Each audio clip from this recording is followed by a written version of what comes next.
Hey guys, finally it's time. I'm making pulled pork in the oven. No smoke required. Pulled pork is perfect in a sandwich that we will be making today, in a taco, or just plain with some salad and sides. Okay, so without anything else to say, let's roll.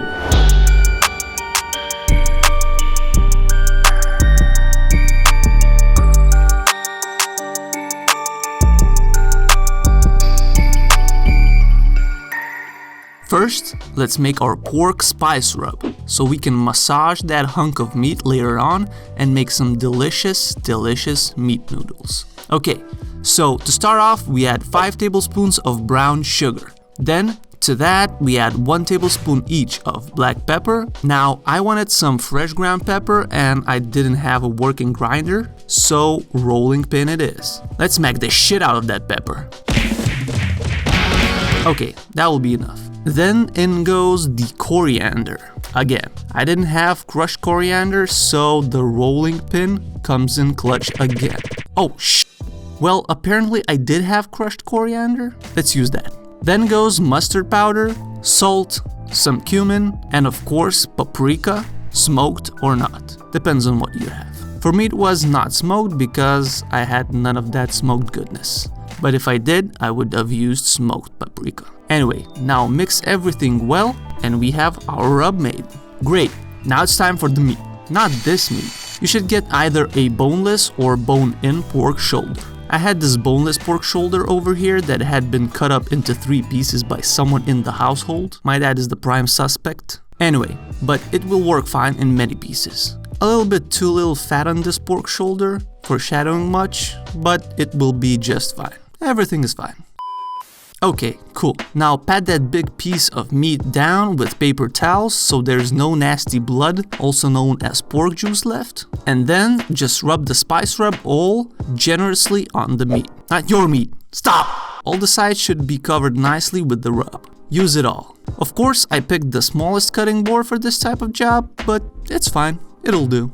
Now, once it's fully coated, it's ready to go in a pot, or in my case, this very fancy, well, not fancy, but very convenient roasting dish that I can put on a stovetop. You can do this in a pan and place it in the roasting dish later on, or do it in a pot and then use a pot instead of the roasting dish. Anyway, first we will add a bit of oil to sear the meat for some flavor. This will assist me in cooking the pork without the skin sticking. And to get some color on all sides of the shoulder on the stovetop. A minute on each side will be fine. Once done, it's time for 200°F or 130–140°C oven with the lid on. I would suggest doing this first. But as you can see, for me, it wasn't the case because I'm an idiot. I placed my meat, to the oven without the lid first. It will be in the oven for a long time, 4, maybe 6 hours. To know if the meat is ready, I will use a thermometer in my oven, which is very neat. The inside of the thickest point of the meat should be 93°C or 130°F. If you don't have a meat thermometer in the oven, well, you can take it out occasionally every few hours and measure it with an instant read one, or just test it with a knife like so. It should have very little resistance cutting into the hunk of meat once it's done. All of the meat should be tender and ripping apart easily. Nice. So for me, I added the tinfoil lid because the real one is broken towards the end. Again, I would do the opposite if I was you. It was like hour 3 when I added the lid on. Now you should remove it at like hour 4 of the baking if you follow my directions. Cool. Now I was not sure I was making pulled pork or pork roast, so I added some veggies like potatoes, carrots and onions in the roasting dish on the side as a side dish. I did that like 1 to 2 hours before it was done. That stuff will give the meat some flavor also. Also, quick note, if you think the meat is turning too dry, you can add a little bit of water in the roasting dish. Just a splash. I did it and I guess it helped. Not sure about this one, but it didn't do any harm. Meat was still dry, but anyway. Now once it's done, it's time to shred the pork in the roasting dish and mix it with all the fat that I had very little of to get more flavor onto the meat. Also, the sides absorbed some of it, but whatever.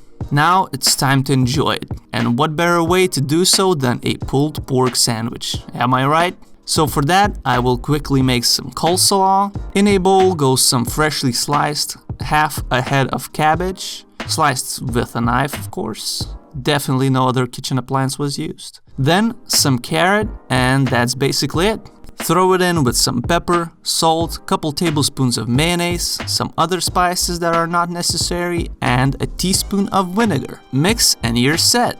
Now all that is left to do is just get a brioche bun, toasted with butter in a pan of course. Don't you dare not toast the bun on some butter. Or do dare, it's your preference. Simply toasted bun is superior to non-toasted one. Just saying. To identify a winner out of those two sandwiches, there's one significant, upsetting item that you never ever want to see on a sandwich. That is soggy bread. Good. Now on the bottom of the bun goes coleslaw, then some of that fresh pulled pork we shredded, some barbecue sauce that I will not be making from scratch. Sorry gods. Don't. No! And all that is left to do is crown the sandwich with the top bun for this perfection that is pulled pork sandwich. Now I added some sides of roasted potato, carrots and onions to the plate, but that is completely not necessary. Anyway, taste test time. Holy fucking shit. The pork is too dry, but it doesn't matter, dude. The sandwich is goddamn amazing. Eating this sandwich feels like seeing your newborn child for the first time. Fuck! Peace!